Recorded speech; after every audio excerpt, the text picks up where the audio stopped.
Hello दोस्तों, आप सभी का हमारी चैनल में हार्दिक स्वागत है। मेरा नाम शकील है। मैं दिन में हाथ गट्टी पर घूम घूम कर फल बेचा करता था और रात को पढ़ाई में जुट जाता था। अब्बू को यह सब पसंद नहीं था। उन्हें लगता था कि मैं जो थोड़ा बहुत निकम्मा हूँ, वह भी पैसे कमाकर बेकार की किताबों पर उड़ा देता हूँ। घर वालों को बिना बताए मैंने IPS परीक्षा दी थी। जिस दिन रिजल्ट आया, मैं फल बेचकर जैसे ही घर लौटा, देखा कि गली में भीड़ जमा है। टीवी वाले सब मौजूद थे। मैं कुछ समझ ही नहीं पाया कि अचानक अब्बू सामने आकर मेरे सामने हाथ जोड़कर रोने लगे। लेकिन ठीक कुछ घंटे पहले की बात थी। मैंने जैसे ही घर में कदम रखा था, अब्बू की तेज आवाज कानों में गूंजी। निकम्मा, कल ही कहा था बिजली का बिल भरना है और तो यह किताबें खरीद लाया। शर्म नहीं आती? कब तक एक बूढ़ा अब्बू सब कुछ करता रहेगा? अब तो अपने भाई बहनों की जिम्मेदारी उठा, लेकिन तुझे तो इन किताबों से ही मोह है। मैं कुछ नहीं बोला, चुपचाप अपने कमरे में चला गया। मुझे मालूम था कि शायद मैं सबकी नजर में गलत हूँ, लेकिन मेरे पास कोई और रास्ता नहीं था। अगर मुझे अपनी जिंदगी बदलनी थी तो पढ़ाई करनी ही थी। कमरे में बंद होकर मैंने आंखें मूंदी तो अब्बू की आवाजें अब भी दीवारों से टकरा रही थी। अम्मी भी तो अक्सर कहती थी, बेटा थोड़ा बहुत अपने अब्बू का हाथ बटा दे, लेकिन मैं क्या करता।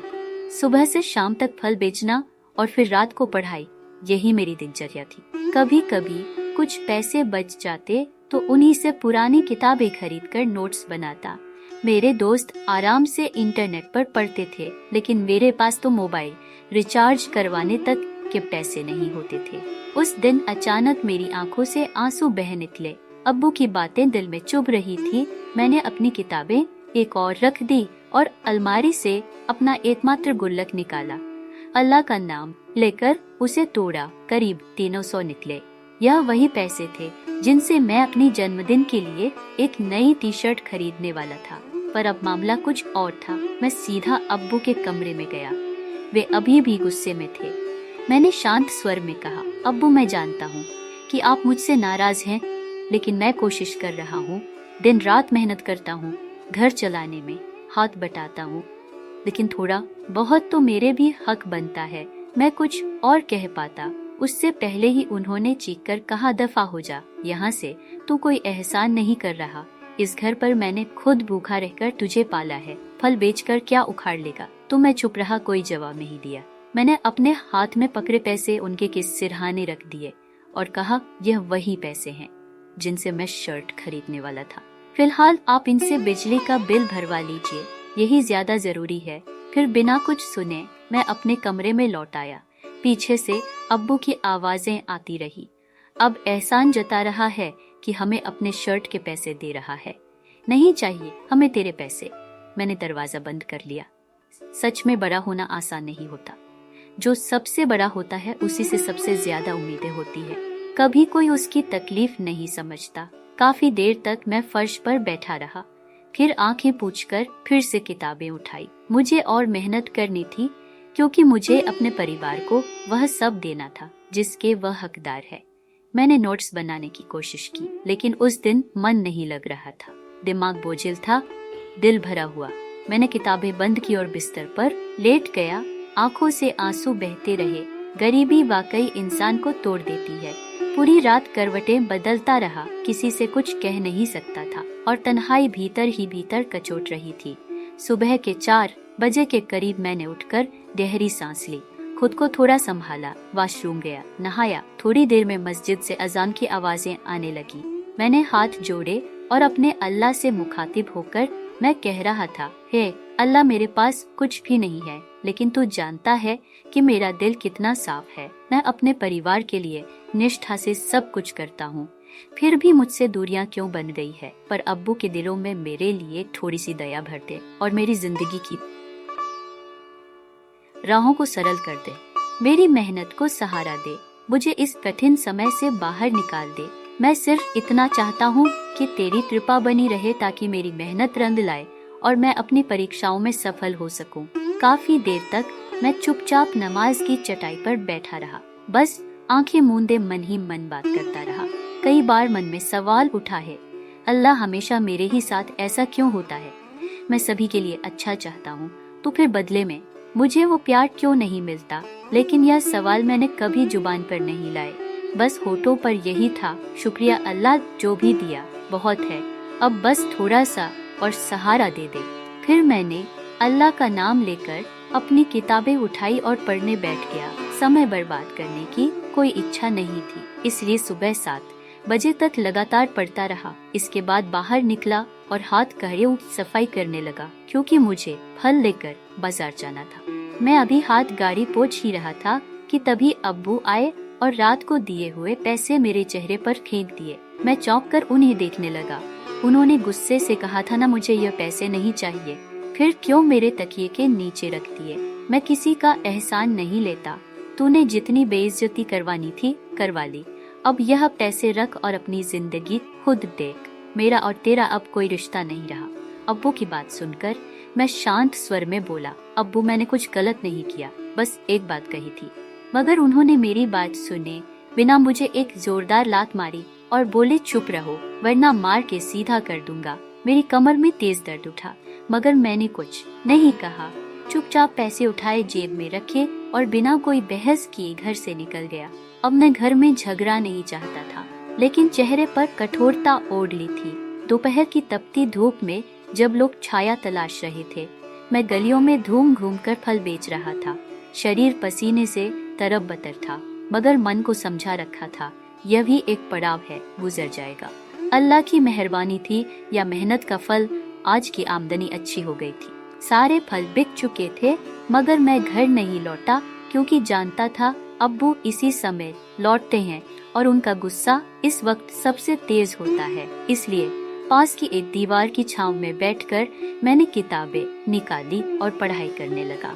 आंखों से बार बार आंसू गिरते जा रहे थे, मन उदास था पर हिम्मत नहीं हारी। अब्बू का चेहरा बार बार सामने आ रहा था, लेकिन मैं फिर भी पढ़ता रहा। जीवन में कई जख्म सह जाते हैं इंसान, लेकिन जब अम्मी अब्बू का व्यवहार टूटता है तो रूह कांप जाती है। काफी देर तक वहीं बैठा रहा, फिर शाम को धीरे धीरे हाथ गाड़ी लेकर घर की ओर चला।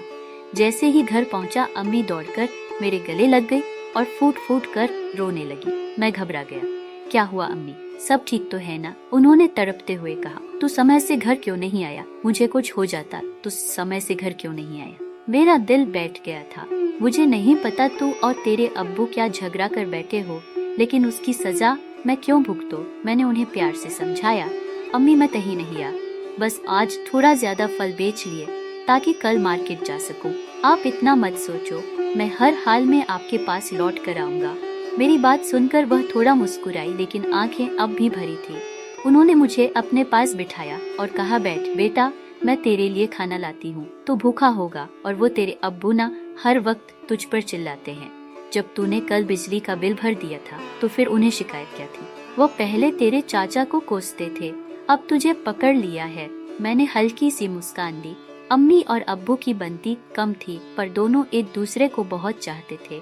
जब एक बीमार पड़ता तो दूसरा उसके लिए बेचैन होता था।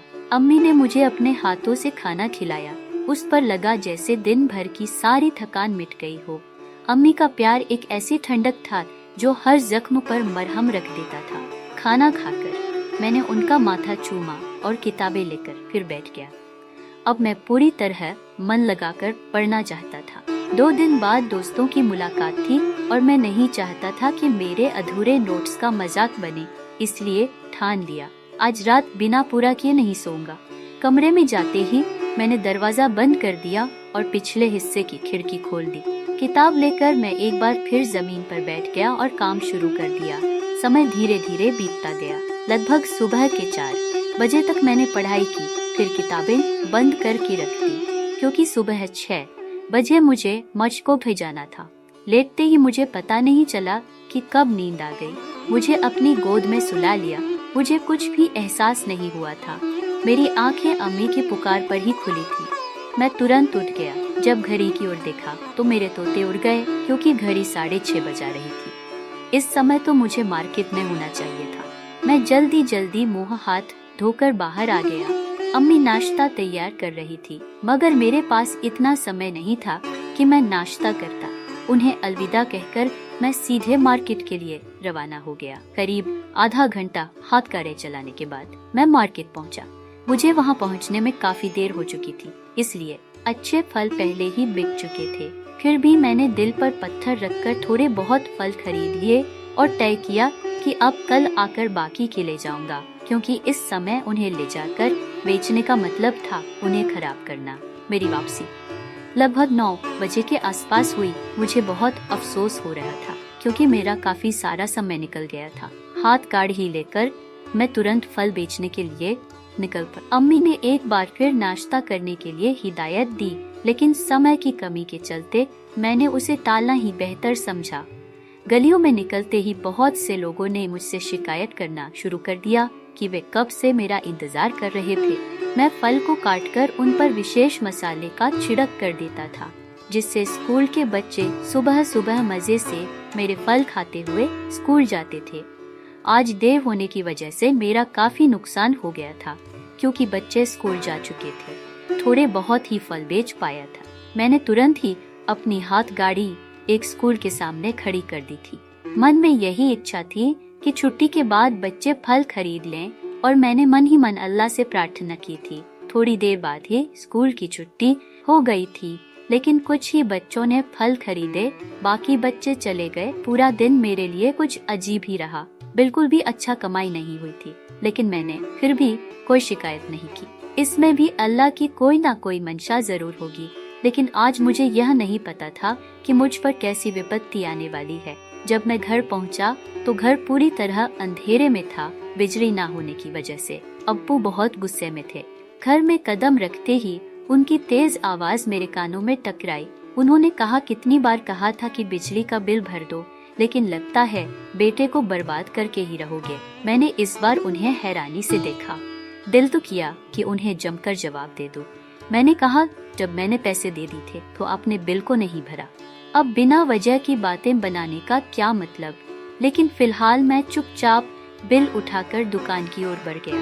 बिल जमा कराने के बाद जब मैं लौटा तो अब्बू इलेक्ट्रिशियन से तार जुड़वा रहे थे, जो लाइन में लोग काट कर चले गए थे। मैंने खुद को सहमित करते हुए अम्मी को देखा और कहा, मुझे बहुत भूख लगी है। सुबह से कुछ नहीं खाया, बस 2 फल ही खाए हैं, आप खाना दे दीजिए। यह सुनकर अम्मी बेचैन हो उठी और बोली, तुम्हें कितनी बार रोका था, लेकिन तुम्हें मेरी बात समझ नहीं आती। अम्मी की तो तुम्हें कोई परवाह ही नहीं है। उनकी बात सुनकर मैं हल्का सा मुस्कुरा दिया और उन्हें देखते हुए बोला, आप ही की तो परवाह है, वरना मैं इस घर में क्यों रहूं, ऐसा मुमकिन ही नहीं।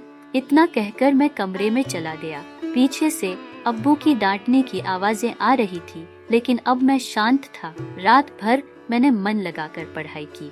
अगले दिन मैं तय समय पर मार्केट जाकर फल खरीद लाया, ताकि आगे परेशान ना होना पड़े। संडे की सुबह अब्बू ने सख्ती से टोका, किताबें उठाकर कहाँ जा रहे हो, हाथ गाड़ी लेकर निकलो। लेकिन आज मैं किसी की बात नहीं सुन सकता था, क्योंकि इस ग्रुप स्टडी का मतलब था बहुत कुछ सीखना, वह चीजें जो अमीर बच्चे ट्यूशन में सीखते हैं। मैं उनसे मदद ले सकता था और इतना बड़ा मौका मैं हाथ से नहीं जाने देना चाहता था। अगर मेरे पास पैसे होते तो मैं कभी ग्रुप स्टडी में ना जाता, बल्कि अपने काम पर ही लगा रहता। लेकिन अभी मुझे अपना समय इस काम में लगाना ही था। जब मैं अपने दोस्त के घर पहुंचा तो सबने मुझे बराबरी की इज्जत दी। किसी ने भी मुझे गरीब कहकर नहीं भगाया।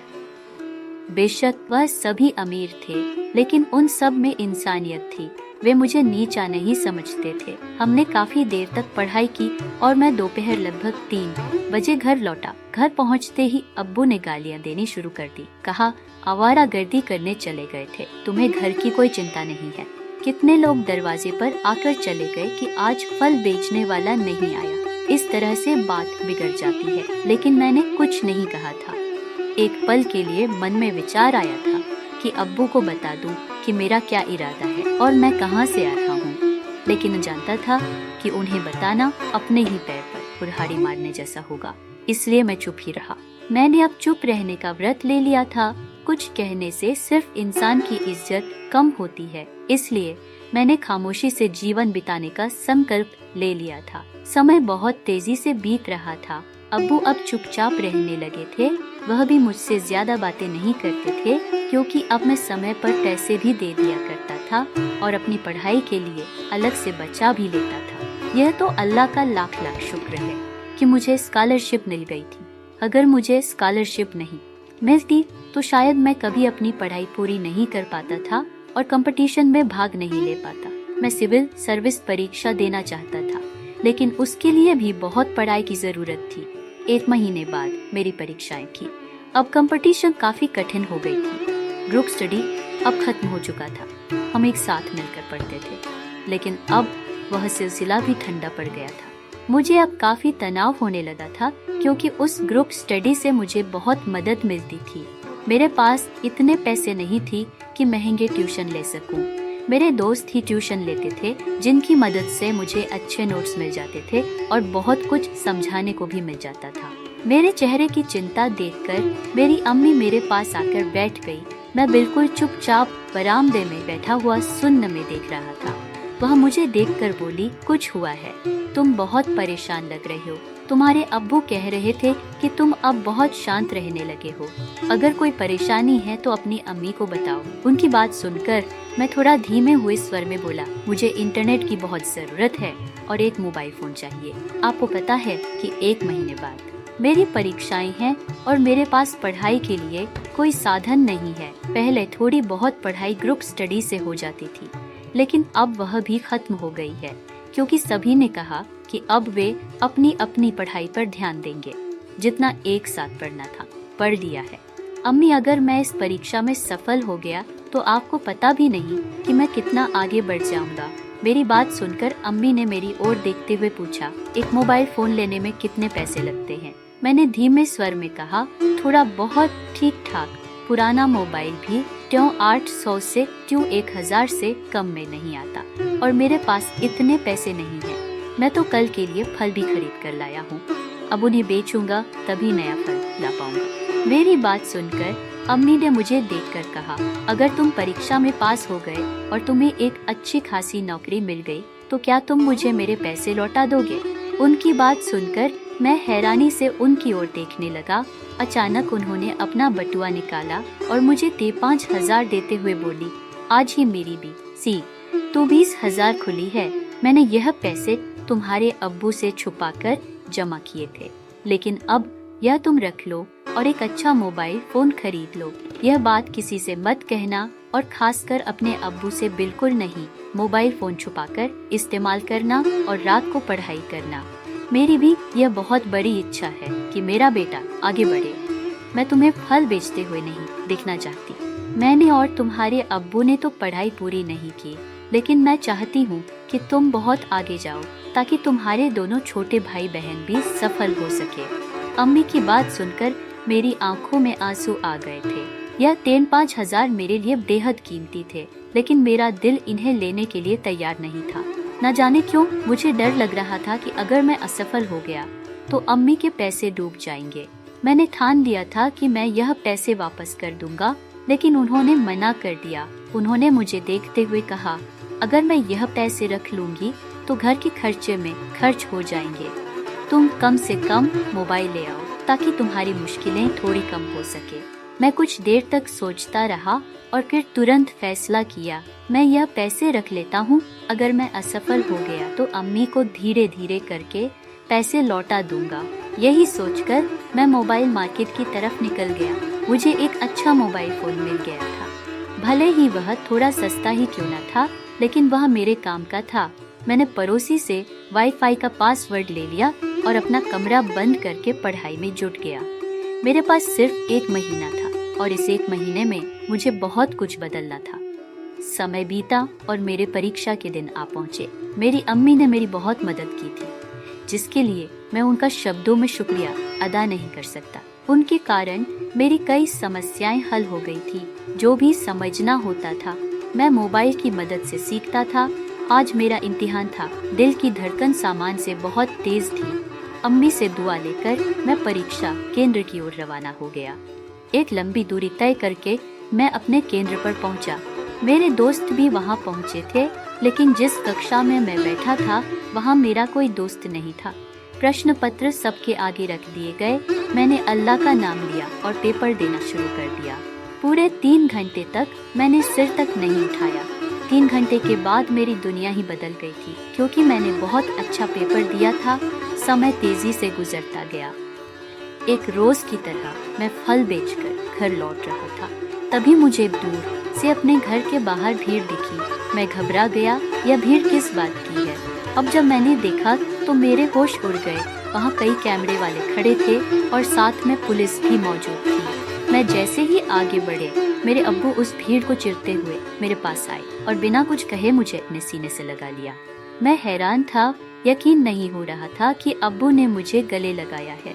वह मेरे सामने हाथ जोड़ते हुए बोले, अल्लाह के लिए मुझे माफ कर दो विनय, मैंने तुम्हारे जज्बात नहीं समझे, तुम्हारी मेहनत नहीं देखी, लेकिन आज तुम्हारी खामोश मेहनत ने पूरे शहर में तुम्हारा नाम कर दिया है। तुमने आईपीएस की परीक्षा में पहली रैंक हासिल की है। मैं बिल्कुल स्तब्ध रह गया था। यह किसी चमत्कार से कम नहीं था। अब्बू के यह कहते ही सारे पत्रकार मेरी ओर मुड़ गए। जब पुलिस ने मुझे चारों ओर से घेर लिया था तो मेरी जुबान मानो बंद हो गई थी। सामने कोई सवाल दाग रहा था, कोई कैमरा मेरी ओर बढ़ा रहा था और मैं बिल्कुल सुन्न हो गया था। ऐसा लग रहा था जैसे मैं सपने में फंसा हूँ। यह यकीन कर पाना मुश्किल था कि जो कुछ मेरे साथ हो रहा है वह मेरी ही जिंदगी का हिस्सा है। मैंने देश की सबसे प्रतिष्ठित और कठिन परीक्षा में पहला स्थान पाया था। यह मेरे लिए ही नहीं बल्कि मेरे परिवार के लिए भी बहुत बड़ी बात थी। हर चीज जैसे एक झटके में बदल गई थी। कुछ समय बाद मुझे ट्रेनिंग के लिए भेजा गया और उस दौरान मिलने वाली सैलरी से मैंने सबसे पहले अपने अब्बू को कुछ पैसे भेजे। मुझे मालूम था अब घर की हालत पहले जैसी नहीं रहेगी, लेकिन मेरे मन में एक सवाल लगातार गूंज रहा, अब्बू ने उस दिन मेरे सामने हाथ क्यों जोड़े थे। इस बात ने मेरे दिल में एक खालीपन भर दिया था। ट्रेनिंग पूरी होते ही मुझे एक शानदार नौकरी मिल गई। धीरे धीरे जिंदगी एक नई दिशा में आगे बढ़ने लगी। मैंने अम्मी से लिया पैसा वापस किया और उन्हें दिल से शुक्रिया कहा, क्योंकि अगर उन्होंने उस समय मुझे 5,000 ना दिए होते तो शायद आज यह मुकाम मेरे लिए सपना ही रह जाता। जिंदगी में मुश्किलें आती है, कई बार इतनी कि इंसान टूट जाता है, लेकिन अगर दिल में जरा सी भी उम्मीद बाकी हो तो वह उम्मीद ही आपको उठा सकती है। यह आप पर निर्भर करता है कि उस उम्मीद की लौ को आप बुझने नहीं देते। मेरे भाई बहन अब अच्छे स्कूल में पढ़ रही हैं। अब्बू के लिए मैंने एक छोटी सी दुकान शुरू करवाई है ताकि वे आत्मनिर्भर बन सके। अम्मी चाहती है कि मैं अब कोई अपना काम शुरू करूं, लेकिन फिलहाल मेरी कोशिश सिर्फ यही है कि उन्हें मानसिक सुकून मिल सके। उन्होंने इतनी तकलीफें झेली है कि अब वे कुछ सुकून की हकदार हैं। मैं एक ही बात कहना चाहता हूँ, कभी अपने अम्मी अब्बू से नाराज मत होना। भले ही वह आपको सख्त लगे, उनका साथ ही आपकी असली ताकत है। वह आपके जीवन की नींव है और वही नींव आपको कभी गिरने नहीं देती। जैसे एक माली दिन रात पौधे को सींचता है, वैसे ही अम्मी अब्बू अपनी पूरी जिंदगी बच्चों को संवारने में लगा देते हैं। तो दोस्तों, इस कहानी का सार यही है, अम्मी अब्बू ही हमारे सबसे बड़ी पूंजी होते हैं। उनका संघर्ष, उनकी परवरिश और उनका प्रेम ही हमें इंसान बनाता है। हमें उनका हमेशा आदर और आभार करना चाहिए, क्योंकि उनका आशीर्वाद ही हमारी असली दौलत है। आपको हमारी यह कहानी कैसी लगी? आपको यह कहानी अच्छी लगी हो तो कमेंट में ज़रूर बताएं और वीडियो को एक लाइक करके चैनल को सब्सक्राइब अवश्य करिएगा। शुक्रिया, धन्यवाद।